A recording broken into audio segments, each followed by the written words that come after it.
நல்ல தகப்பனே, எங்கள் சர்வ வல்லமை உள்ள ஆண்டவரே, இந்த அருமையான நேரத்திற்காக உமக்கு ஸ்தோத்திரம். கிருபை உள்ள கரத்தில் எங்களை தாழ்த்துகிறோம்.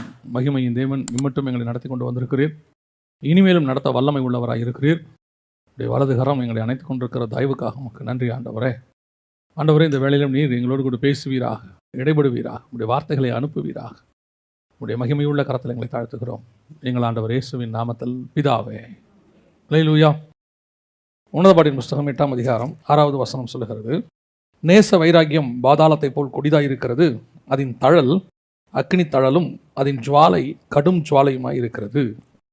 பொதுவாக இன்னைக்கு உலகம் முழுவதும் பார்க்கும் பொழுது பல இடங்களிலே இப்பொழுது இல்லாத ஒரு மிக முக்கியமான விஷயம் என்ன அப்படின்னு கேட்டிங்கன்னா, குறைஞ்சிக்கிட்டே வர்றது என்னன்னு கேட்டிங்கன்னா, அன்பு தணிந்து போகிற காலமாக இருக்கிறது. நம்ம மத்தேயு எழுதின சுவிசேஷம் 24ஆம் அதிகாரத்தில் 12வது வசனம் சொல்லுகிறது, அக்கிரம மிகுதியாவதினால் அன்பு தணிந்து போகும் என்று சொல்லி.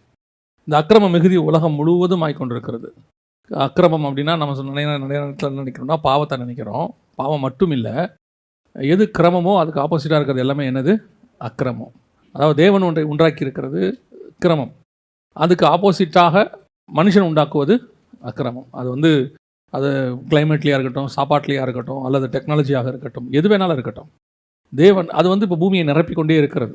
இது அக்கிரம். ஒரு உதாரணத்துக்கு நான் உங்களுக்கு சொல்கிறேன். இப்போ நிறையா நடக்கிறதுனால உங்களுக்கு சொல்கிறேன். மனுஷனுக்கு பதிலாக மிஷின் எல்லா இடத்துக்கும் வருதுன்னு வச்சுக்கோங்க. அப்போது மனுஷன் இருக்கிற இடத்துக்கும் மிஷின் இருக்கிற இடத்துக்கும் ஒன்று மேஜர் டிஃப்ரென்ஸ் எது அப்படின்னு கேட்டிங்கன்னா அன்பு தான் இருக்கிறதுலே. ஏன்னா மனுஷனை மாதிரி மிஷின் என்ன செஞ்சிடும்? வேலை செஞ்சிடும்.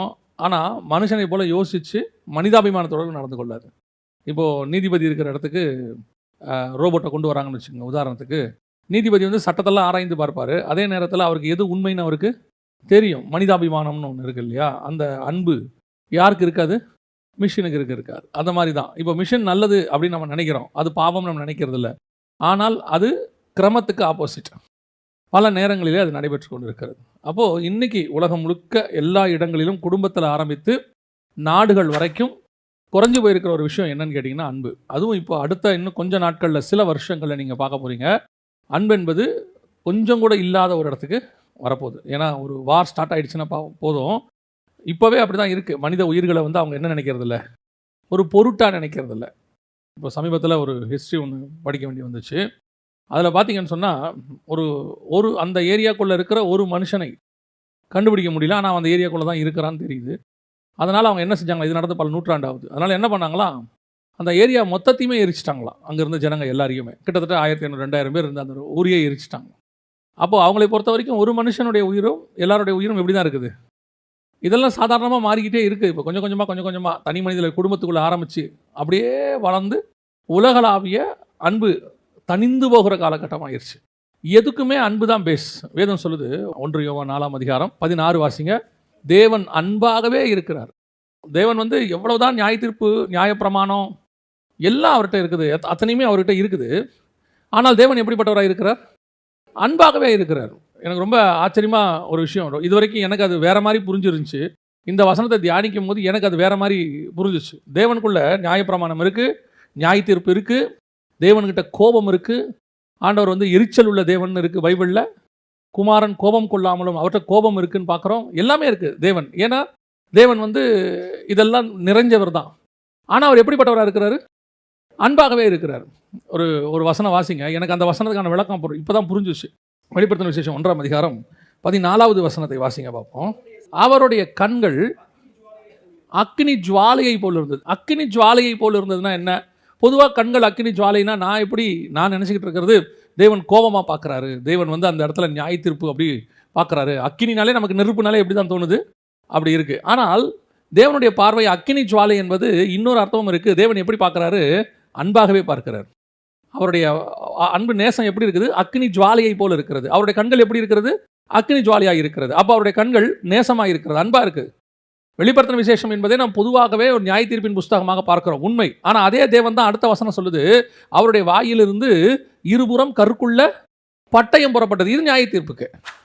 நியாய தீர்ப்பில் அர்மகதான் யுத்தத்துக்கு வரும்போது அவர் வாயிலிருந்து இருபுறம் கருக்குள்ள பட்டயம் புறப்பட்டது. உண்மைதான், அவர் நியாய தீர்க்க வருகிறார். ஆனால் நியாய தீர்க்க வருகிற தேவன் எப்படி பார்க்கிறார்? அன்பாகவே பார்க்கிறார். நினிவே ஜனங்களை நியாய தீர்க்க தேவன் வந்து விட்டார். கோபம் அவருக்கு அந்த இடத்துல உச்சத்துக்கு வந்துருச்சு. இதையோட க்ளோஸ் பண்ணிடலான்னு சொல்லிட்டாரு. ஆனால் அங்கே அவர் பார்க்கிறாரு 1,20,000க்கும் மேற்பட்டவர்களை பார்க்கும்போது அவர் கண்கள் எப்படிப்பட்ட கண்களாக இருக்கிறது? அன்பான கண்களாக இருக்கிறது. கேட்குறாரு யோனா கிட்ட, இத்தனை பேர் வலது கைக்கும் இடது கைக்கும் வித்தியாசம் இருக்கிறாங்களேப்பா, நான் எப்படி? அவனுக்கு இவரை பற்றி நல்லா தெரிஞ்சிருக்கு. அதுக்கு தான் அவன் சொல்கிறான், இதுக்கு தான் நான் போக மாட்டேன்னு சொன்னேன். நீங்கள் என்னை போக சொல்லுவீங்க, நான் போவேன். ஆனால் நீங்கள் அங்கே என்ன பண்ணிடுவீங்க? மனம் மாறிடுவீங்க. ஏன்னா நீங்கள் யாருன்னு எனக்கு தெரியும். நீங்கள் உங்களுக்கு கோபத்தில் சொல்கிறீங்க, ஆனால் ஒரு முறை சொல்லியும் மனம் மாறாமல் இருப்பாருக்கு. ஆனால் நினிவே ஜனங்கள் அதற்கு பின்னால் செய்த பாவத்துக்கு அழிவு வந்துருச்சு. அழிவு தள்ளி போடப்பட்டது. காரணம், அந்த ஜனங்கள் போய் ரெட்டுடுத்தி சாம்பலில் உட்காந்து மன்னிப்பு கேட்கும் போது கர்த்தரால் என்ன செய்ய முடியல? அந்த இடத்துல அவரால் அந்த பார்வையை மாற்ற முடியல. அங்கே கோப பார்வை பார்க்க முடியல. அதுதான் தேவனுடையதான சுபாவம். அதான் வசனம் சொல்லுது, நியாய தீர்ப்பு வரும்போது இரக்கம் என்ன செய்யுமா? மேன்மை பாராட்டும் என்று வசனம் சொல்லுது. யாக்கோபு புஸ்தகம் சொல்லுது, நியாய தீர்ப்பு வரும்போது இரக்கம் மேன்மை பாராட்டும். அப்போ நம்ம தேவனுடைய சுபாவம் உடையவர்களாக இருக்கிறோம். நாம் தேவ சாயலாகவும் தேவ ரூபத்தின்படியும் படைக்கப்பட்டோம். அப்படிதானே வசனம் சொல்லுது. ஆதாம் எப்படி படைக்கப்பட்டார்? தேவ சாயலாகவும் தேவ ரூபத்தின் படைக்கப்பட்டார். அப்போ தேவனுடைய சாயல் ரூபம் எல்லாமே எதன் அடிப்படையில் இருக்கிறது? அன்பின் அடிப்படையில் இருக்கிறது. தேவ சாயல்னா அப்படிதான், தேவன் அன்பாகவே இருக்கிறார்னா அப்போ ஆதாமும் எப்படி தான் இருக்கணும்? அன்பாகவே இருக்கணும். தேவன் எவ்வளோ கோபம் உடையவராக இருந்தாலும், நியாயத்தீர்ப்பு உடையவராக இருந்தாலும், பல நேரங்களில் இப்போ அதுதான் மிஸ் ஆகுறது. ஒரு 50 வருஷத்துக்கு முன்னாடி 100 வருஷத்துக்கு முன்னாடி இருந்ததான பெற்றோருக்கும் இப்பொழுது இருக்கிற பெற்றோருக்கும் என்ன வித்தியாசம்னு கேட்டிங்கன்னா, அன்னைக்கு உள்ளவங்க இன்னைக்கு உள்ளவங்களை விட கண்டிப்பாக இருந்தாங்க. ஆனால் அதை விட அவங்க அன்பாக இருந்தாங்க. இப்போ உள்ளவங்க முன்னாடி மாதிரி இருக்கிறவங்க கண்டிப்பாக கிடையாது, கண்டிப்பாக இருக்க முடியல. பல நாடுகளில் வந்து சட்டம் கண்டிப்பாக இருக்க சொல்ல மாட்டேங்குது. நம்ம ஊர்லேயே கண்டிப்பாக ரொம்ப இருக்க முடியல. பசங்க நம்மளே வந்து சொல்கிறோம், பசங்க முந்தி மாதிரி இல்லை, எழுத்து பேசுகிறாங்க, என்ன பண்ணுறது தெரியல. பழையபடி கண்டிப்பாக அப்போல்லாம் வீடுகளில் வந்து அடிக்கிறதுக்குனே ஒரு 4-5 ஆயுதங்கள் வச்சுருப்பாங்க இல்லையா? ஆனால் அவர்கள் இருந்த கண்டிப்பை விட அவர்கள் இருந்த அன்பு ஜாஸ்தி. அந்த கண்டிப்புக்கு பின்னால் என்ன இருந்ததுன்னு கேட்டிங்கன்னா, நம்ம பிள்ளை தப்பு பண்ணிடக்கூடாது, பாவம் பண்ணிடக்கூடாது, ஒழுங்காக இருக்கணுன்றதுனால ஒரு எண்ணத்தினுடைய பிரதிபலிப்பது. ஆனால் இன்றைக்கி இருக்கிற பெற்றோர்கிட்ட மனநிலை என்ன தெரியுமா? பிள்ளைகளை கண்டிக்கிறதை விட கண்டிப்பு குறைஞ்சிருச்சு, அதை விட அன்பு குறைஞ்சிருச்சு. எல்லா பெற்றோரையும் சொல்லலை, பெரும்பான்மையான பெற்றோர் பிள்ளைகளை வந்து அவங்க அன்பாக நடத்துறதுங்கிறது வேற. பிள்ளைகளை வந்து கடமையாக சட்டமாக தான் நடத்திட்டு இருக்காங்க. சட்டம் என்ன சொல்லுதோ அதன்படி பிள்ளையை நடத்துவாங்க. டாக்டர் என்ன சொல்கிறாரோ அதன்படி நடத்துவாங்க. ஒரு இடத்துல கேள்விப்பட்டேன், 15 வயசுக்கு மேலே பிள்ளைங்கள் வீட்டில் இருந்தால் அப்பா அம்மா வந்து டார்ச்சர் பண்ணி வெளியே அனுப்பிடுறாங்களாம். ஏன்னா அந்த ஊர்லலாம் 15 வயசுக்கு மேலே பிள்ளைங்கள் வெளியே போய் தனி வாழ்க்கையை அமைச்சிக்குது. சில அப்பா அம்மா கேட்குறாங்களா, இன்னும் நீ ஏன் போகாமல் இருக்க? அப்போ கடைசி காலத்தினுடைய அன்பு எப்படி ஆயிடுச்சு? தனிஞ்சு போச்சு. ஆனால் சபையினுடைய ஒரு கிறிஸ்தவன் விசுவாசியினுடைய அடையாளமே என்னன்னு கேட்டிங்கன்னா அன்பு தான். கிறிஸ்தவத்தினுடைய அடையாளமே அன்பு தான். அன்பு இல்லாதபடிக்கு நீங்கள் எவ்வளவு வசனம் பேசினாலும் பிரயோஜனம் இல்லை, எவ்வளவு நீங்கள் தீர்க்க தரிசனம் உரைத்தாலும் பிரயோஜனம் இல்லை, எவ்வளோ சக்ஸஸ்ஃபுல்லாக மினிஸ்ட்ரி பண்ணாலும் பிரயோஜனம் இல்லை. இவ்வளோ மினிஸ்ட்ரி, இவ்வளோ ஊழியம், இவ்வளோ தூரம் எல்லாமே இருக்குது. இதனுடைய பேஸ் என்ன? அன்பு. ஆத்துமாக்கள் மேலே அன்பு. அதான் பவுல் சொல்றார், கிறிஸ்துவின் அன்பு என்னை நெருக்கி ஏவுகிறது. அதான் அவர் சொல்லக்கூடிய வார்த்தை, கிறிஸ்துவின் அன்பு என்னை நெருக்கி ஏவுகிறது. அப்போ இன்னைக்கு நமக்கு அந்த அன்பு இருக்குதா? நம்ம பார்க்கறதுக்கு சபை அன்பல இருக்குதா? ஆனால் சபை வசனத்தில் வளர்ந்துருக்குது, அதில் எந்த மாற்று கருத்துமே இல்லை. சபை வந்து வரத்தில் வளர்ந்துருக்குது, சபை நல்ல வசனத்தில் வளர்ந்துருக்குது. பயங்கரமாக வசனம் பேசுவாங்க. ஒரு ஸ்தாபனம்லாம் இருக்குது, அவங்களெல்லாம் பார்த்தீங்கன்னா அப்படியே அவங்கள மாதிரி டீப்பாக வசனத்தை ஆராய்ஞ்சு எடுத்து அப்படி கொடுக்கவே முடியாது. ஆனால் அன்புன்னு எடுத்துக்கிட்டிங்கன்னா அவங்ககிட்ட மருந்துக்கு கூட என்ன கிடையாது? அன்பு கிடையாது. அதாவது இயேசு ஒரு வசனம் சொன்னார், அந்த வசனத்தை எதுக்கு சொன்னாருன்னு யோசிக்கணும்ல. இந்த வசனத்தை எதுக்கு சொன்னார்? ஒருத்தன் வந்து கேட்குறான், பெற்றோர் மரிச்சிட்டாங்க, இப்போ இயேசு சொல்கிறாரு, மரித்தோரை அடக்கம் பண்ணிட்டு நீ என்னை பின்பற்றி வா. இது அவனுக்கு அந்த இடத்துல இயேசு சொன்னது. ஏன்னா நான் பிலீவர் ஒருத்தர் இதாகிடுச்சு, நீ பின்பற்றுறதுல எது இம்பார்ட்டன்ஸ் கொடு, அப்படி தான் சொல்கிறாரு. ஆனால் இயேசு அடக்காராதனைக்கு போனாரா இல்லையா? சில இடங்களுக்கு போகிறாரா இல்லையா? இப்போ இயேசு வந்து லாசரோட அடக்காரங்க போகிற எழுப்ப போகிறாரு. பல இடங்களில் ஸ்தாபனங்களில் விசுவாசிகளுக்கு கட்டளை என்னென்னா, அப்பா அம்மா செத்தா கூட போகக்கூடாது, போய் பார்க்கக்கூடாது. ஏன்னா மரித்தோர் தான் அடக்கம் பண்ணணும். சில ஸ்தாபனங்கள் அப்படி இருக்குது. இன்றைக்கி கடைசி காலத்தில் அன்பு தணிந்து போகிற காலம். பிள்ளைகளை நீங்கள் கர்த்தருக்குள்ளே நடத்துகிறதா இருக்கட்டும், விசுவாசிகளை ஊழியத்துக்குள்ளே நடத்துகிறதா இருக்கட்டும், அல்லது சக விசுவாசி இன்னொரு விசுவாசி நடத்துகிறதா இருக்கட்டும், எல்லாத்தினுடைய அடிப்படை பேஸ் என்னன்னு கேட்டிங்கன்னா அன்பாக இருக்கணும். ஏன்னா நீங்கள் தேவ சாயலாகவும் தேவ ரூபத்தின்படியும் மாற வேண்டியவர்கள். ரோமர் 8:29 என்ன சொல்லுது? குமாரனின் சாயலுக்கு ஒப்பாய் இருக்கும்படி கர்த்தர் நம்மளை என்ன பண்ணியிருக்கிறாரு? அழைச்சிருக்கிறாரு. அப்போ குமாரனின் சாயலுக்கு ஒப்பாய் இருக்கும்படி அழைக்கப்பட்ட நாம எல்லாருமே யார் சாயலாக மாறணும்? கிறிஸ்துவின் சாயலாக மாறணும். கிறிஸ்துவின் சாயல் என்ன சாயல்? அன்பினுடைய சாயல். ஆதாம படைக்கிறார் ஆண்டவர். அன்பாகவே இருக்கிறார், அன்பா படைக்கிறார். இப்போ ஆதாமுக்கு டிஃபரன்ஸ் எங்க உண்டாக்குது பாருங்க. பழம் சாப்பிட்றாரு, சாப்பிட்ட உடனே வந்து கேட்குறாங்க, ஆண்டவர் வந்து கேட்குறாரு, அதமே நீ பழம் சாப்பிட்டாயா? ஆண்டவர் கேட்ட கேள்வி அதானே, சாப்பிட்டாயா? உடனே ஆதாம் சொன்ன பதில் என்ன? நீர் கொடுத்த ஸ்திரீயானவள் என்னை, இந்த அம்மா யார் ஆக்சுவலா? இவன் தான் சொல்லியிருக்கிறா, என் எலும்பில் எலும்பும் என் மாம்சத்தில் மாம்சமும் மனிதனிலிருந்து எடுக்கப்பட்டபடியினாலே. வசனம் சொல்லுது, எவனாவது தன் சொந்த மாம்சத்தை பகைப்பானா? முதல்ல பகைச்ச மனுஷன் யாருன்னா ஆதாம் தான். காரணம் என்ன? எப்போ உள்ள பழம் போச்சோ, பாவம் வந்துச்சோ, பாவம் போன உடனே முதல்ல போகிறது என்ன தெரியுமா? அன்பு தான் போகும், அன்பு தான் குறைஞ்சு போகும். காட்டி கொடுக்குறான் பாருங்க. நீங்கள் கொடுத்த ஸ்திரீயானவள் தான் இந்த வேலை என்ன பண்ணாங்க. இதுதான் முதலாம் ஆதாமினுடைய வேலை. அப்படியே நம்ம ரெண்டாம் ஆதாமுடைய வேலையை பாருங்க. இயேசு கிறிஸ்துக்கிட்ட அடித்து தொங்க விட்டாச்சு இஸ்ரவேலர்கள். ஆனால் அவர் என்ன சொன்னார் தெரியுமா? பிதாவே, இவர்களுக்கு மன்னியும், இவர்கள் செய்கிறது இன்னதென்று அறிய தெரியாமல் செஞ்சுட்டாங்கப்பா, மன்னிச்சிருங்க. இதான் முதலாம் ஆதாமுக்கும் ரெண்டாம் ஆதாமுக்கும் டிஃபரன்ஸ். முதலாம் ஆதாம், நீ பாவம் செஞ்சிட்டப்பா, இந்த பாவத்துக்கு யார் காரணம்? நீ பழம் சாப்பிட்டு. அவர் கேட்டது, உன்னை நிர்வாணி என்று அறிவித்தவன் யார் தான் கேட்டார். நான் வேண்டாம் என்று பிளக்கின கனியை புசித்தாயோ? ஆமா இல்லைன்னு சொல்றதுக்கு பதில் என்ன இருக்கு? ஆமா இல்லைன்னு சொல்றதுக்கு பதில் ஆமா இல்லை இல்லை. ஆனால் இவன் சொன்ன பதில் என்ன தெரியுமா? நீர் கொடுத்த ஸ்திரீயானவள் என்னை வஞ்சித்தாள். இதான் அன்பு தனிந்து போக்குறதுக்கான ஸ்டார்டிங் பாயிண்ட். நீங்கள் எப்போ ஒரு வீட்டில் எப்பவும் சொல்லுவேன், சபை என்பது வீட்டில் தான் ஆரம்பிக்கிறது. வீடு ஒழுங்காக இருந்தால் சபை ஒழுங்காக இருக்கும், சபை ஒழுங்காக இருந்தால் நாடு ஒழுங்காக இருக்கும். வீடை பேஸ் பண்ணித்தான் சபை, சபையை பேஸ் பண்ணித்தான் நாடு. சபையில் என்ன சொல்லிக் கொடுக்குறோமோ அதை வீட்டில் நீங்கள் இம்ப்ளிமெண்ட் பண்ணணும். வீட்டில் இம்ப்ளிமெண்ட் பண்ணால் சபை சூப்பராக இருக்கும்.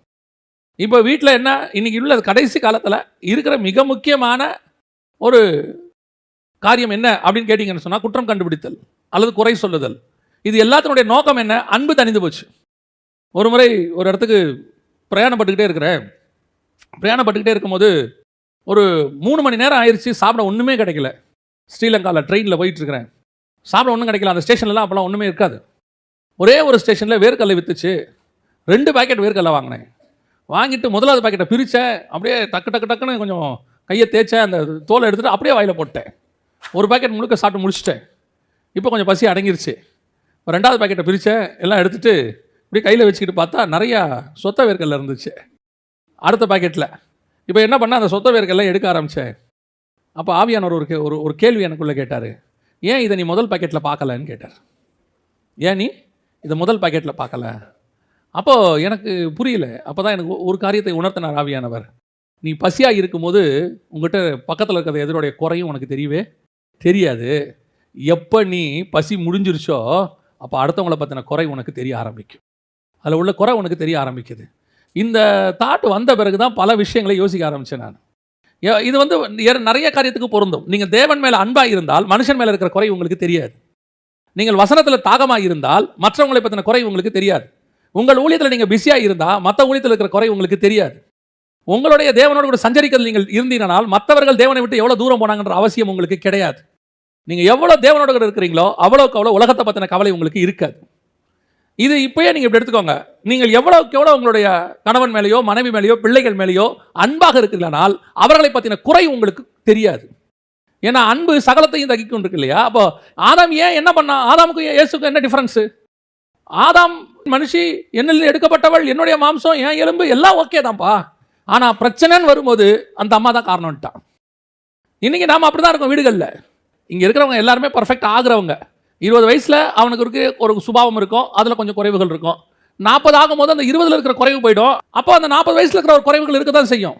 ஆனால் பாருங்கள், நம்ம முன்னோர்கள்லாம் பாருங்கள், நமக்கு அப்பா அம்மா தாத்தா பாட்டிலாம் பாருங்கள், கேட்கும்போது அன்றைக்கி ஒருத்தர் சொல்கிறாங்க, நாங்கள் கல்யாணம் நாள் எங்களுக்கு 50வது கல்யாண நாள். நாங்கள் ஆச்சரியமாக இருந்துச்சு, 50வது கல்யாண நாள். அப்போனா ஒருத்தருக்கு 75 வயசு, இன்னொருத்தருக்கு ஒரு 70 வயசு 72 வயசு இருக்கும் போல் 50வது கல்யாண நாள். அப்போ அந்த 50வது கல்யாண நாளில் உட்காந்து 2 பேரும் பேசுகிறாங்க, இவரை பற்றி எனக்கு தெரியாதா? அந்த அம்மாவுக்கு என்ன இருக்குது, அவர்கிட்ட குறை இருக்குது. அவருக்கு திருப்பி அதுக்கேற்ற மாதிரி ஒன்று சொல்கிறாரு. இவங்களை நான் அப்புறம் யோசிச்சு பார்த்தேன், 75லேயும் பிரச்சனை இருக்குது, 55லேயும் பிரச்சனை இருக்குது, 35லேயும் பிரச்சனை இருக்குது. எல்லா காலத்துலையும் என்ன இருக்குது? ஏன் இருக்குது? அவங்ககிட்ட இருக்கக்கூடிய குறைவுகள் தெரிஞ்சுக்கிட்டே இருக்குது. அதனுடைய விளைவு என்ன? அன்பு தெரியாததுனால குறைவுகள் தெரிஞ்சுக்கிட்டே இருக்குது. நீங்கள் அன்பை பார்த்துட்டே இருங்க, குறைவுகள் எல்லாருக்கிட்டையும் இருக்குது. குறைவு இல்லாத ஒரே ஒருத்தர்னா ஆண்டவராக இயேசு கிறிஸ்து ஒருவர் மட்டும்தான் இருக்கார். ஆனால் அவர் தன்னுடைய மனவாட்டியை குறைவாக பார்க்கவே இல்லையே. அவர் தன்னுடைய மனவாட்டி என்ன செய்யல? குறைவாக பார்க்கல. ஆதாம் தன்னுடைய மனவாட்டியை குறைவாய் பார்க்கிறான். அன்பு தனிஞ்சு போச்சு. அன்பு போனதுடைய விளைவு காட்டி கொடுத்துட்டான். இன்னைக்கு அதுதான் குடும்பங்களில் நடக்குது. நீ உன்னுடைய மனைவியோ கணவனையோ நீங்கள் நேசிப்பீர்களானால் அவங்ககிட்ட இருக்கக்கூடிய நிறைவுகள் தெரியுமானால் உங்களுக்கு அவங்ககிட்ட இருக்கிற குறைவுகள் என்ன செய்யாது, தெரியாது. சிலர்கிட்ட இருக்கு, நல்ல குழம்பு வச்சுருப்பாங்க, அதில் ஒரே ஒரு குறை ஒன்று இருக்கும், வெங்காயம் கொஞ்சம் தீந்துச்சும்பான். குழம்பு மொத்தமாக எப்படி இருக்கும், நல்லா இருக்கும், அதில் ஒரு வெங்காயம் தீஞ்சிச்சும்பான். அவனால் கடைசி வரைக்கும் என்ன தான் பார்க்க முடியும், குறைவுகள் தான் பார்க்க முடியும். அவனால் இருக்கிற நிறைவை என்ன செய்ய முடியாது. ரீசன் என்னென்னா அவன்கிட்ட அன்பு இல்லை, அவ்வளோதான். அன்பு இருந்துச்சுன்னா குறைவாக இருந்தாலும் சொல்லுவான், கொஞ்சம் குறைவு தான் ஆனால் ரொம்ப சூப்பராக இருக்குமா. பாசிட்டிவாக பேசுவான், நெகட்டிவாக பேச மாட்டான். அன்பு இல்லைன்னா நெகட்டிவாக பேசுவான், பாசிட்டிவாக பேச மாட்டான். இதுதான் ஆதாமுக்கிட்ட இருந்த பிரச்சனை. இந்த பிரச்சனையை அப்படியே மாற்றி யார் சால்வ் பண்ணுறது, இயேசு பண்ணுறாரு.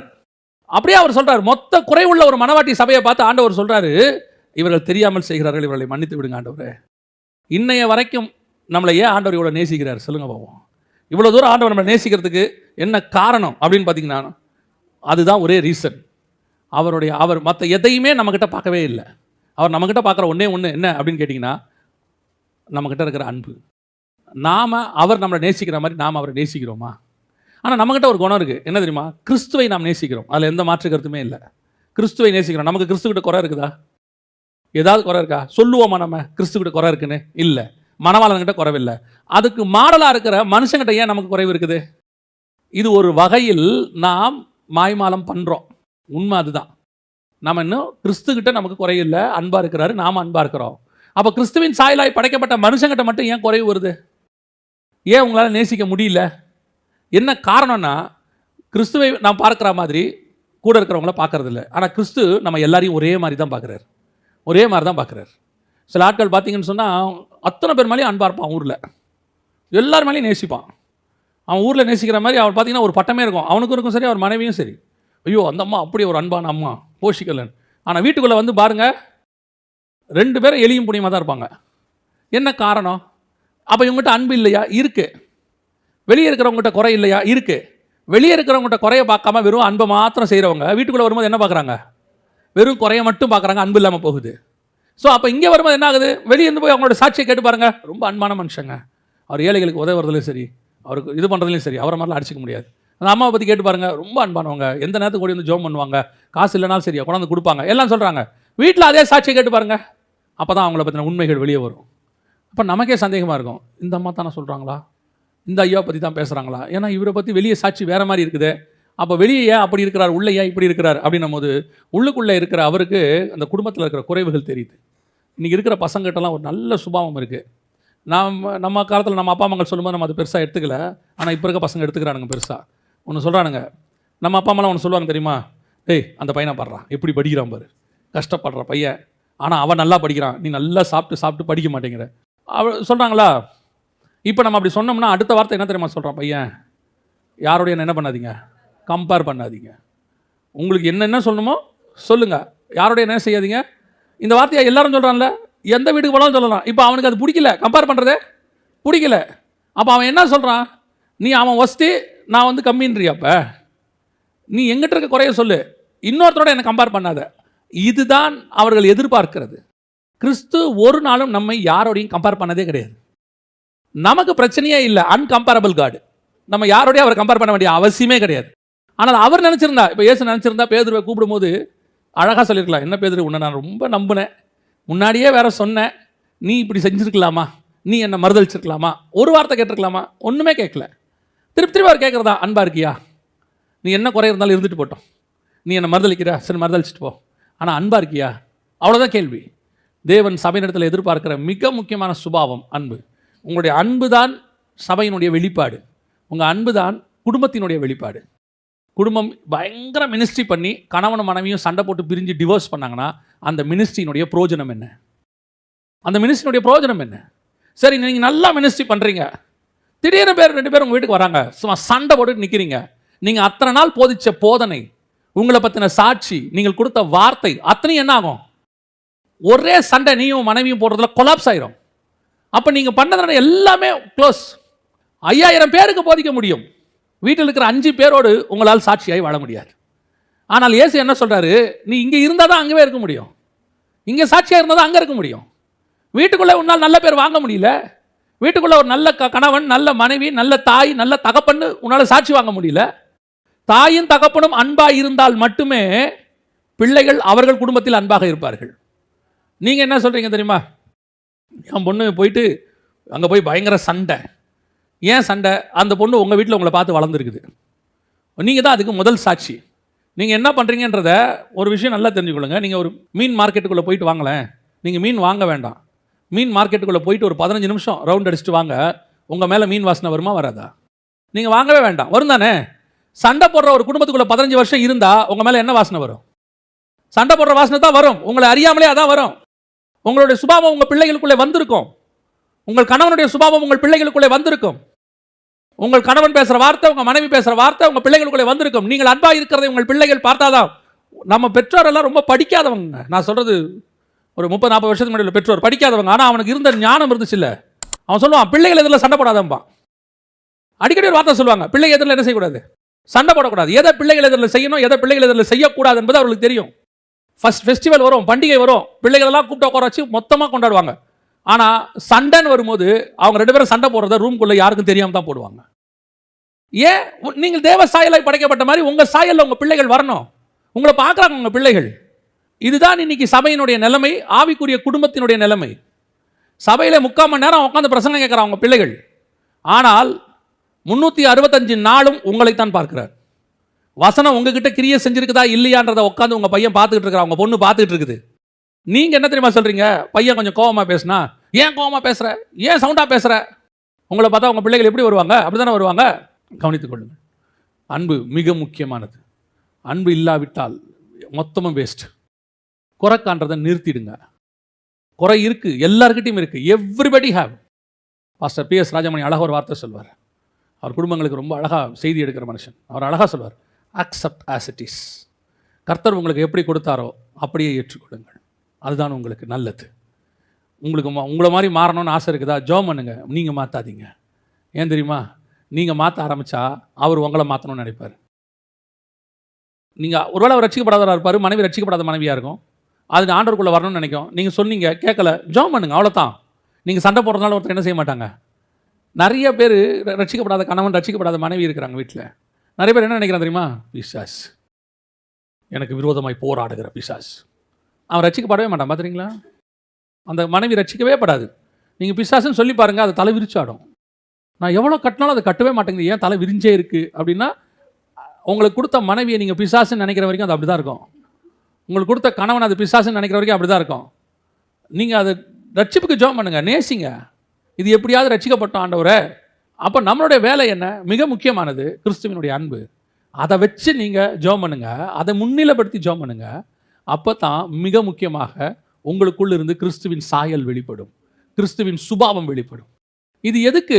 நீங்கள் இந்த அக்கினி ஜுவாலை, கிறிஸ்துவின் அன்பு உங்களை ஏவனாதான். பவுல் ஒரு வார்த்தை சொல்றார் பாருங்க, வாசிங்க. 2 கொரிந்தியர் 5:14 வாசிங்க பார்ப்போம். கிறிஸ்துவினுடைய அன்பு எங்களை நெருக்கி ஏவுகிறது. நல்லா கவனிச்சுக்கொள்ளுங்க. கிறிஸ்துவின் அன்பு எங்களை நெருக்கி ஏவுகிறது. இன்னொரு இடத்துல சொல்றாரு, பசியோ பஞ்சமோ பட்டயமோ நிர்வாணமோ நாசமோசமோ கிறிஸ்துவின் அன்பை விட்டு என்னை பிரிப்பவன் யார்? எவ்வளோ உபத்திரமோ, எவ்வளோ பாடு, எவ்வளோ கஷ்டம் எல்லாம் இருக்கு. ஆனா இதெல்லாம் எனக்கு பெருசா படல. எது என்னை இதெல்லாம் தாண்டி நிக்க வைக்கிறது தெரியுமா? அந்த கிறிஸ்துவின் மேல் உள்ள அன்பு. இவ்வளவு போராட்டத்துக்கு மத்தியிலையும் வேணாயா, எதுக்கே இவ்வளவு கஷ்டப்பட்டு மினிஸ்ட்ரி பண்ணணும்? ஏன் இவ்வளவு கஷ்டப்பட்டு குடும்பத்தை நடத்தணும்? இவ்வளோ சில பேர் நினைக்கிறாங்க, இவ்வளோ சம்பாரிச்சு போட்டு வீட்டில் நிம்மதி இல்லை, இவ்வளோ தூரம் வீட்டில் வேலை செஞ்சு குடும்பத்தை காப்பாற்றி பிள்ளைங்களை படிக்க வச்சு, ஆனால் வீட்டில் சண்டை. நீ என்னத்தை செஞ்சுட்டே? கணவர் கேட்குறாரு. அவ்வளோ தூரம் கஷ்டப்பட்டு கணவன் கொண்டு வந்து எல்லாத்தையும் போட்டோன்னா மனைவி கேட்குறாங்க, என்ன பெருசாக கிழிச்சிட்டீங்க? எல்லாரும் செய்கிறதான நீங்களும் செய்கிறீங்க. இப்போ என்ன தோணுது கணவனுக்கு? பேசாமல் இந்த வீட்டில் இருக்கிறதுக்கு பேசாமல் போயிடலாம். எதுக்கு அப்போ இருக்கணும் இவ்வளோ கஷ்டத்துக்கு நடுவில்? மனைவி என்ன நினைக்கிறாங்க? இவ்வளோ கஷ்டத்துக்கு நடுவில் இந்த வீட்டில் இருந்து வேலை பார்த்து இவ்வளோ பாடுபட்டு என்ன பிரயோஜனம்? பிள்ளைகளும் புரிஞ்சுக்கல, கணவனும் புரிஞ்சுக்கல, பேசாமல் செத்து தொலைச்சா என்ன? ஆனால் பவுல் சொல்றார், இவ்வளோ பாடுகள் எனக்கு, பசி பஞ்சம் பட்டயம் நிர்வாணம் நாசமோசம், 1 குறைய 39 அடி என்னை கொண்டு போய் கடல் மேலே போட்டு விட்டானுங்க, சிறைச்சாலையில் தொங்க விட்டானுங்க, நிர்வாணப்படுத்தி விட்டானுங்க. இவ்வளோ எதுக்கு? இவ்வளோ தோட வச்சுட்டு இயேசு மேல இருக்கிற அன்பை வச்சு பார்த்தா இதெல்லாம் எனக்கு ஒண்ணுமே இல்லை. அந்த அன்பு எனக்கு பெருசா தெரியுது. அதைத்தான் கிறிஸ்து நம்மிடத்தில் இன்று எதிர்பார்க்கிறார். உனக்கு கொடுக்கப்படுகிற குடும்பத்தில் இருக்கிற பிரச்சனையாக இருக்கட்டும், வேலையில் வர பிரச்சனையாக இருக்கட்டும், அல்லது ஊழியத்தில் வர பிரச்சனையாக இருக்கட்டும், உங்களை எதிர்க்கிறவர்களாக இருக்கட்டும், ஒருவேளை உங்களை புரிந்து கொள்ளாமல் நீங்கள் செய்கிற நன்மைக்கு எதிராக தீமை செய்கிறதாக இருக்கட்டும், எல்லாத்தையும் ஒரு தட்டுல வச்சிருங்க. இன்னொரு பக்கத்தை வச்சு பாருங்க கிறிஸ்துவின் அன்பை. அந்த ஒரு அன்பு இது எல்லாற்றை விட மேலானதாகத்தான் இருக்கும். அந்த அன்பின் நிமித்தம் நான் இந்த குடும்பத்தில் வாழ்கிறேன். அந்த அன்பின் நிமித்தம் நான் இன்னும் நடைபெறுகிறேன். அந்த அன்பின் நிமித்தம் நான் இன்னும் இந்த குடும்பத்தை நடத்துவேன். ஏன்? இவங்க எல்லாம் செய்யறதை விட கிறிஸ்து எனக்கு நிறைய செஞ்சிருக்கிறார். கிறிஸ்து எனக்கு நிறைய அன்பு காட்டியிருக்கிறார். அந்த சாயல் எனக்குள்ள இருக்கு. கிறிஸ்து எப்படி பாவியை நேசிக்கிறாரோ அதே போல நான் உன்னை நேசிக்கிறேன். கிறிஸ்து எப்படி இல்லாதவர்களுக்காக ஜெபம் பண்ணாரோ நான் ஜெபிக்கிறேன். கிறிஸ்துவ புரிஞ்சிக்காம ஜனங்க அவ்வளோ செஞ்சாங்க, அவர்களை மன்னிச்சார். நானும் இந்த குடும்பம் என்னை புரிஞ்சிக்காம இவ்வளவு செய்து நான் மன்னிக்கிறேன். இந்த அன்பு தான் என்னை நடத்தும். அந்த கிறிஸ்துவனுடைய அன்பு வந்துருச்சுன்னு வச்சுக்கோங்களேன், பல நேரங்களில் உங்களுடைய சாயலே மாறும். உங்கள் சாயலே மாறும். பல நேரத்தில் ஒரு கணவர் அந்த குடும்பத்தை ரொம்ப ரட்சிக்கப்பட்ட கணவர், மனைவி ரட்சிக்கப்படாதவங்க. அப்போ அவர் சபைக்கு போவார், வருவார். ஆனால் அந்த பிள்ளைங்கிட்ட இந்த அம்மா அந்த கணவரை பற்றின ஏதாவது சொல்லிகிட்டே இருப்பாங்க. உங்கள் அப்பா இப்படி பண்ணுறாரு, உங்கள் அப்பா அப்படி பண்ணுறாரு, இப்படி பண்ணுறாரு. கடைசியில் பிள்ளைகளும் அப்பாவை வெறுத்து விட்டாங்க. அப்பாவை ஃபுல்லாக வெறுத்துட்டாங்க. அம்மா கூட சேர்ந்துட்டு, ஆனால் பிள்ளைகளுக்கு தெரியாது. சின்ன வயசுலேருந்து 1 வயசு 2 வயசுலேருந்து அப்படியே படுக்க வச்சுக்கிட்டு பக்கத்தில் அப்பாவை பற்றி இல்லாத குறைகள்லாம் சொல்ல, ஒரு இடத்துல எல்லாம் வெறுத்து போச்சு. எல்லாம் வெறுத்து முடித்தோடனே பிள்ளைகள்லாம் ஒரு டீனேஜ் ஆகி அப்பாவை கேவலமாக பேசினோடனே ஒரு நாள் அந்த தகப்பன் சரி வீட்டை விட்டு போயிடலாம் அப்படின்னு முடிவெடுத்தார். முடிவெடுத்த பிறகு ஆண்டவர் அவர்கிட்ட பேசினார். சரி நீ போயிட்ட, இப்போ இந்த குடும்பத்துக்கு யார் காவல்? இப்போ நீ ரட்சிக்கப்பட்ட நீ ஒருத்தன் இருக்கிறதுனால தான் இந்த குடும்பம் இன்னும் பாதுகாக்கப்பட்டு கொண்டே இருக்கிறார். நீ தான் அரணும் கோட்டையுமாய் இருக்கிற. என் ஸ்தானத்தில் நான் உன்னை தான் இங்கே வச்சிருக்கிறேன். இப்போ நீயும் போயிட்டினா இந்த குடும்பம் வேலி இல்லாத தோட்டம் மாதிரி மாறிடும். இவர் கிறிஸ்துவனுடைய பேச்சை கேட்டு அவ்வளோ பாடுகளையும் சகிச்சுக்கிட்டு அங்கேயே இருந்தார். ஒரு நாள் அந்த பிள்ளைகளுக்கு அப்பாவுடைய அன்பே தெரியாது. ஆனால் இவர் கல்யாணம் பண்ணி வச்சார். கல்யாணத்தில் கூட இவருக்கு சரியான மரியாதை கிடையாது, பண்ணி வச்சார். எல்லாம் பண்ணி வச்சாங்க. ஒரு நாள் இந்த பிள்ளைகளுக்கு எல்லா உண்மைகளும் தெரிய வந்தது. தெரிய வருகிற காலம் தகப்பனுக்கு ஒரு 55 வயசு 60 வயசு ஆகிற காலம் தெரிய வந்தது. அந்த பிள்ளைகள் அந்த தகப்பனை பிடிச்சிட்டு அழுதுட்டு சொன்னாங்க, எங்கள் வாழ்க்கையில் நாங்கள் கடவுளை பார்த்ததில்லை, நேரில் இப்போ பார்க்கறதுக்கு ஆண்டவர் எங்களுக்கு வாய்ப்பு கொடுத்துருக்கிறாருன்னு சொன்னாங்க. அதுதான் உண்மை. கிறிஸ்துவின் சாயலை அந்த தகப்பன் வெளிப்படுத்தினான். ஆனால் அந்த குடும்பத்தில் அவனுக்கு ஒரு சந்தோஷம் கிடையாது, ஒரே ஒரு சந்தோஷம் கூட கிடையாது. பிள்ளைகள் சந்தோஷம் கிடையாது. பிள்ளைகள் கிட்ட வர மாட்டாங்க, பேச மாட்டாங்க, அப்பா கூப்பிட்டா மதிக்க மாட்டாங்க, அம்மா சொன்னால் மட்டும்தான் கேட்பாங்க. எல்லாம் நடந்தது. ஒருவேளை இதே மாதிரி பல குடும்பங்களில் நடந்திருக்கலாம். நீங்கள் எவ்வளவு உண்மை உள்ளவர்களாக இருந்து கிறிஸ்துவின் நிமித்தம் அந்த குடும்பத்தை தாங்கி பிடிச்சாலும் உன் பேர் கெட்ட பேராகவே இருக்கலாம். உன்னை திட்டிக் கொண்டே இருக்கலாம், உன்னை கொடுத்து அவர்கள் கேவலப்படுத்தி கொண்டே இருக்கலாம். ஆனால் ஒரு நாள் வரும், உன் சாட்சியை கர்த்தர் கொண்டு மேன்மைப்படுத்துவார், உன்னை உயர்த்தி உட்கார வைப்பார். அது எத்தனை வயசானாலும் பிரச்சனையே இல்லை, எத்தனை நாளானாலும் பிரச்சனை கிடையாது, அது என்ன நடந்தாலும் பிரச்சனை இல்லை. உனக்குள்ள இருக்கிற கிறிஸ்துவின் அன்பு மட்டும் அந்த தணல் எரிஞ்சுக்கிட்டே இருக்கணும். ஒரு நாள் இந்த வெளிச்சண்டனையில் அந்த ஜனங்கள் ஓடி வருவார்கள். எத்தனை நாள் நிற்கும்? எத்தனை பேர் உன்னை பற்றி போய் சொல்லிகிட்டே இருக்க முடியும்? நீங்கள் உங்களுடைய சுபாவத்திலிருந்து மட்டும் மாறிடாதீங்க. அந்த சுபாவம் கிறிஸ்துவின் சுபாவம். அவ்வளோதான். எனக்கு என்ன சந்தோஷம் இதில்? நான் ஏன் இவ்வளோ கஷ்டப்படணும் இந்த குடும்பத்துக்கு?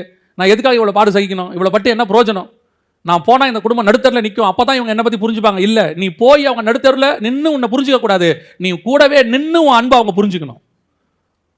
பவுல் ஊழியத்தை விட்டு போயிட்டானா, பவுல் மாதிரி ஒருத்தர் இருந்தாங்க, அவன் கஷ்டப்பட்டான் போயிட்டாங்கிறத விட அவன் நின்னா பாருங்க கிறிஸ்துவுக்காக, அதுதான் இன்னை வரைக்கும் நமக்கு சாட்சியாக நிற்கிறது. அதுதான் ரொம்ப முக்கியம். கடைசியாக நாம் ஏற்கனவே சொன்னது தான் சொல்கிறேன், ஒருவரையும் நியாயம் தீர்க்காதிருங்கள். நீங்கள் நியாயம் தீர்க்கும் போது, உங்கள் வாயால் நியாயம் தீர்க்கும் போது, நம்ம பார்த்தோம் இல்லையா வெளிப்படுத்தல் 1ஆம் அதிகாரத்தில், அவர் வாயிலிருந்து இருபுறம் கருக்குள்ள பட்டயம் புறப்பட்டது. ஆனால் கண்கள் எப்படி இருந்தது? அக்கினி ஜுவாலையாக இருந்தது. ஒருத்தரை நியாயம் தீர்க்கிறதுக்கு முன்னாடி நீங்கள் பார்க்கறது அன்பாக தான் பார்க்கணும். ஒருத்தரை கண்டிக்கிறதுக்கு முன்னாடி, உங்கள் வாயால் வார்த்தையால் கண்டிக்கிறதுக்கு முன்னாடி உங்கள் பார்வை அன்பான பார்வையாக இருக்கணும். அதனால தான் வசனம் தெளிவாக சொல்லுது, சாந்த குணத்தோடு கூட கண்டியுங்கள். நீங்கள் அவங்களை கண்டிக்கிறது முக்கியம், கண்டிக்க வேணான்னு சொல்ல. அந்த கண்டிப்புக்கு காரணம் என்னவா இருக்கணும் தெரியுமா? அவங்க மேல் வச்ச அன்பாக இருக்கணும். ஒரு முறை ஆடு மேய்ச்சிட்டு இருக்கோம். நான் சொல்கிறது ஒரு 30 வருஷத்துக்கு முன்னாடி ஆடு மேய்ச்சிட்டு இருக்கோம். இந்த ஆடு மேய்க்கிற ஒருத்தர் இருக்கிறார். நான் அவர் கூட போய் ஆடு மேய்ச்சிட்டு இருக்கிறேன். மேய்ச்சிட்டு இருக்கும்போது ஒரு ஆடு துள்ளி துள்ளி ஓடுது, அது மட்டும் தனியாக ஓடுது.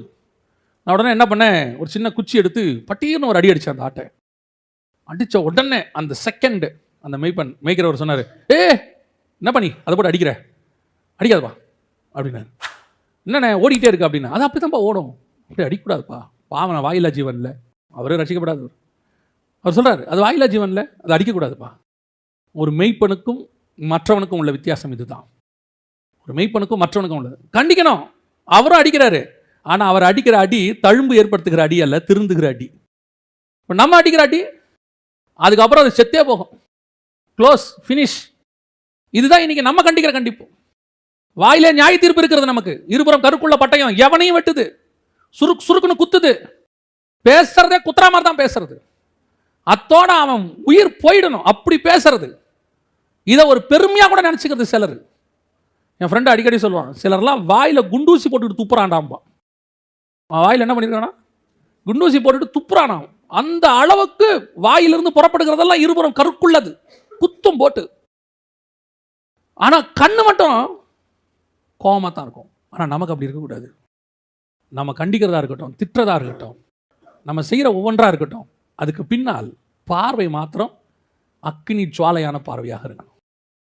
எனக்கு அந்த வசனத்துக்கான அர்த்தமே எனக்கு இன்னைக்கு தான் புரிஞ்சிச்சு. அதை தியானிக்கும் போது தான், அவ்வளோ நியாயம் தீர்க்கிற தேவன், ஆனால் கண்களோ அக்கினி ஜுவாலை. ஐயோ அழிக்க போறனே, இதில் திருந்திட மாட்டானா?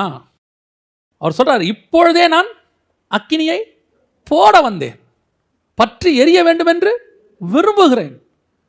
ஆனாலும் கொஞ்சம் இருக்கட்டும், பார்ப்போமே, இன்னும் ஒரு டைம் கிடைக்கட்டுமே, இன்னும் கொஞ்சம் டைம் கொடுத்து பார்ப்போமே. அதுதான் கிறிஸ்துவனுடைய பார்வை. அவர் இப்படி பார்க்குறாரு, ஒலிவ மலையிலிருந்து எருசலேமை பார்த்தவொடனே அப்படி ஒரு அழுகுறாரு. ஆனால் எருசலேமுக்குள்ளே வந்தால் சாட்டையை கழட்டி சவுட்டி எடுக்கிறாரு, அது வேற, நொறுக்கி எடுக்கிறாரு. காசுக்காரனையும் புறா விற்கிறவனையும் நொறுக்கிறாரு. ஆனால் தூரத்துலேருந்து பார்க்கும்போது அவர் பார்வை எப்படி இருக்கு தெரியுமா? அக்கினி ஜுவாலையாக இருக்கு. ஐயோ எருசலேமே, இந்த நாளிலாவது உனக்கு கர்த்தவைகளை தெரிந்து கொண்டால் நலமாக இருக்குமே. கோழி தன் குஞ்சுகளை சேர்த்துக்கொள்வது போல உன்னை சேர்த்துக்கொள்ள வனதாக இருந்தேனே. இயேசு கண்ணீர் விட்டார். அக்கினி ஜுவாலையான கண்ணிலேருந்து என்ன வருது? கண்ணீர் வருது. இதான் அக்கினி ஜுவாலையான கண்ணீர். அக்கினி ஜுவாலைனா கோபமான பார்வை இல்லை, அக்கினி ஜுவாலைனா அன்பான பார்வை, நேசத்தின் உச்சம். அக்கினி ஜுவாலைனா நேசத்தினுடைய உச்சம். அதான் வசனம் சொல்லுது, நியாய தீர்ப்பிலே இரக்கம் மேன்மை பாராட்டும். நாம் அடுத்தவர்களை எப்போ நியாயம் தீர்த்தாலும் சரி, என்ன ஒரு காரியம் சொன்னாலும் சரி, அவங்கள பற்றி நம்ம எப்படி பேசினாலும் சரி, ஆனால் ஒன்று மட்டும், நம்ம எதுக்கு கண்டிக்கிறோன்றதை நம்ம புரிஞ்சுக்கணும். அதான் நான் எப்பவும் சொல்வேன், பாஸ்டோட பேசிகிட்டு இருக்கும் போதெல்லாம் அடிக்கடி ஒரு வார்த்தை சொல்வேன். இந்த புல்பீட்டில் நிற்கும் போது நம்மை டெம்ப்ட் பண்ணுறதுக்கு, டெம்ப்ட்னா இப்போது அவர் பிரசங்கம் பண்ண வராரு, நான் சொல்ல ஒரு உதாரணத்துக்குன்னு வச்சுக்கோங்களேன். பிரசங்கம் பண்ண வராரு. இந்த பிரசங்கம் பண்ண வரும்போது இங்கே யார் உட்காந்துருப்பா தெரியுமா? போன வாரத்தில் அவரை திட்டினவங்க வந்து உட்காந்துருப்பாங்க, அவருக்கு தெரியாதுன்னு நினச்சிக்கிட்டு வந்து உட்காந்துருப்பாங்க. அவரை பற்றி எங்கேயாவது குறை பேசினவங்க வந்து உட்காந்துருப்பாங்க, ஆனால் அவருக்கு தெரியாதுன்னு நினச்சிட்டு உட்காந்துருப்பாங்க. ஆனால் அவர் வந்து நிற்கும் போது அவங்க தான் ஃபஸ்ட் ரோவில் ஆவியானவர் அன்றைக்கி உட்கார வச்சிருப்பாரு. மறைவாலாம் உட்கார வைக்க மாட்டார். எங்கே உட்கார வைப்பார்? முன்னாடி உட்கார வைப்பார். ஏன் தெரியுமா? இப்போ தான் இருக்குது சோதனை. என்ன சோதனை? இப்போ தான் நம்ம என்ன செய்ய போகிறோம்? பார்க்க போகிறோம், அவரை பார்க்க போகிறோம். பார்த்தோன்னே இங்கே சிலர் ஊழியக்காரனுக்கு விரோதமாய் பேசுகிறீர்கள், கர்த்தர் உங்களை நொறுக்க போகிறார் அப்படின்னு ஆண்டவர் பார்ப்பார். உன் கண்ணில் அக்கினி ஜுவாலை இல்லை, வாயில் இருபுறம் கருக்குள்ள பட்டயம் இருக்கு. இப்போது மாம்சத்தில் தான் இருக்கிறோம். ஆனால் எங்களுக்கு என்ன சோதனை தெரியுமா? எவன் பேசினானோ, எவன் திட்டினானோ, எவன் பண்ணானோ அவன் முன்னாடியே உட்காந்துருப்பான். ஆனால் அவனை குறித்து கோபமாக அல்ல, திருந்த வேண்டும் என்கிற நோக்கத்தில் பேசுகிறோம் பாருங்க. தேவன் முகத்தை அல்ல, இருதயத்தை பார்க்கிறார். அவர் பார்ப்பார், உன் கண்ணில் அன்பு தெரியுதா, கோபம் தெரியுதா? நீ அவனை கோபத்தில் திட்டிகிட்டு இருக்கிறியா, திருந்தணும்னு திட்டுறியா? அவன் மனம் திரும்பணும்னு பேசிகிட்டு இருக்கியா, இல்லை உன்னுடைய பழியை தீர்த்துக்கிட்டு இருக்கியா? நான் ஒரு ஊழியனை பார்த்தேன். அந்த ஊழியக்காரர் புல்பீட்டிலிருந்து வெறும் கர்த்தருடைய வசனத்தை மாத்திரம் பேசின காலத்தில், அவருடைய கண்களில் அன்பு இருந்த காலத்தில், வாயிலே இருபுறம் கருக்குள்ள பட்டயம் இருந்துச்சு, அன்பு இருந்த காலத்தில் சபை பல்லுகி பெருகுச்சு. ஜனங்கள் அவரை நேசிச்சாங்க, அப்படி நேசிப்பாங்க. என்ன இன்னைக்கு சினிமா நடிகனுக்கு உயிர் கொடுக்குறேன்னு சொல்லுவாங்க, அன்றைக்கி அந்த ஊழியக்காரருக்கு அப்படி உயிர் கொடுக்கறதுக்கு ஆட்கள் இருந்தாங்க.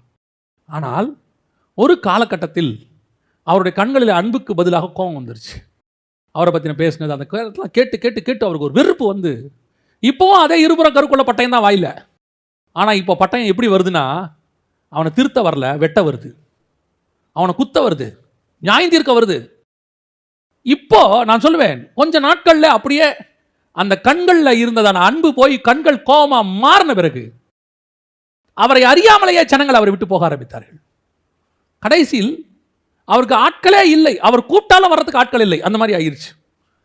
நம்ம நினச்சிக்கிட்டு இருக்கிறோம், நம்ம பேசும்போது ஜனங்களுக்கு ஒரே மாதிரி தான் இருக்குது, நம்ம கோபமாக பேசினாலும் சரி, அன்பாக பேசினாலும் சரி, ஒரே மாதிரி தான் இருக்குன்னு நினைக்கிறோம். ஆனால் இல்லை, இதை அளவுகோல் வைத்து பார்க்கிற ஆவியானவர் பக்கத்தில் நின்று கொண்டே பார்த்திருப்பார். ஒருவேளை ஜனங்களுக்கு கூட புரியாமல் போகும், ஆவியானவருக்கு நன்றா தெரியும். நீ அவர்களை கோபக்கண்களில் பார்க்குறியா, அன்பின் கண்களில் பார்க்குறியான்னு கர்த்தர் பார்த்துக்கிட்டே இருப்பார். நீங்கள் அந்த ஜனங்கள் திருந்தணும்னு நினச்சி பேசுகிற வரைக்கும் ஜனங்களை உங்களை விட்டு போகாமல் அரவணைக்கிறவர் ஆவியானவர். அப்படியே அழகாக பிடிச்சி வச்சுப்பார். ஆனால் எப்போ மாம்சம் வெளிப்பட தொடங்குதோ அப்பொழுது மாம்சத்துக்கும் ஆவிக்கும் போராட்டம் இல்லை, ஆவியானவர் ஒதுங்கிடுவார். ஆவியானவர் ஒதுங்கினா இந்த கட்டமைப்பு அப்படியே உடஞ்சிடும். நான் இதை ஒரு இடத்துல கண்கூடாக பார்த்தவன். அதனால தான் உங்களுக்கு சொல்கிறேன். குடும்பமாக இருக்கட்டும், உங்களுடைய வேலை ஸ்தலமாய் கூட இருக்கட்டும், சிலர் ஒர்க்கர்ஸ் எல்லாம் கடினமாக நடத்துவாங்க. ஆனால் எப்படி கடினமாக நடத்தணும் தெரியுமா? அவர்கள் திருந்தி ஒழுங்காக வேலை செய்யணும்னு நடத்தணும். அதே நேரத்தில் ஒரு சிலர் இருக்காங்க, இவன் வேணான்னு முடிவு பண்ணால் என்ன பேசினா அவன் போவான்னு அவங்களுக்கு தெரியும். கரெக்டாக அந்த வேர்டை யூஸ் பண்ணுவாங்க. ஆனால் இன்னோட வேலையை விட்டு நின்றுக்கிறேன்ப்பா சரின்ட்டுருவாங்க. அதே நேரத்தில் அவங்களுக்கு தெரியும் இன்னும் சொன்னால் அவன் போக மாட்டான்னு, அந்த மாதிரி பேசுவாங்க. அந்த ஓனருக்கு நல்லா தெரியும் எப்படி பேசினா அவன் நிற்பான், எப்படி பேசினா அவன் போவான்றது அவங்களுக்கு தெரியும். சில நேரத்தில் இவங்க ஏதாவது கடினமான வார்த்தை யூஸ் பண்ணிடுவாங்க. இவங்களே நினைக்க மாட்டாங்க அவன் போவான்னு, பத்துன்னு போயிடுவான். அப்புறம் இவங்க புலம்பிட்டு இருப்பாங்க, அவன் போக மாட்டான்னு நினச்சேன், பட்டியல்னு போயிட்டான், போட்டோம் போயிட்டு திரும்பி வருவான், அவன் வரவே மாட்டான். பல நேரங்களில் நம்முடைய வாயின் வார்த்தைகள், ரெண்டாவது நம்முடைய கண்ணின் பார்வை ரொம்ப முக்கியம். நம்ம என்ன நோக்கத்துக்கு பேசுகிறோம், என்ன நோக்கத்துக்கு பண்ணுறோங்கிறத கர்த்தர் பார்த்துக்கிட்டே இருக்கிறார். உன் கண்கள் அக்கினி ஜுவாலையாக இருக்கிற வரைக்கும், அதில் அன்பு வெளிப்படுகிற வரைக்கும் உன் வாயிலிருந்து புறப்படுகிற வார்த்தைகளை ஜனங்கள் நன்மையாக எடுத்துக்கொள்வார்கள். ஜனங்கள் அதை திருத்துவதற்கு எடுத்துக்கொள்வார்கள். எப்பொழுது உங்கள் கண்களிலே அந்த அன்பு போய் அந்த கண்களிலே கோபம் வருகிறதோ அப்பொழுது ஜனங்கள் அதை வெட்டுகிறதாக எடுத்துக்கொள்வார்கள். கிறிஸ்து நியாயம் தீர்க்கிறவராக இருந்தாலும் வசனம் சொல்லுது அவருடைய கண்கள் அக்கினி ஜுவாலையாக இருந்தது. இந்த சுபாவங்கள் நமக்கு இருக்குமானால் நம்முடைய குடும்பமும் ஒரு சபையை போல இருக்கும், நாமும் கிறிஸ்துவை போல இருப்போம். அல்லேலூயா.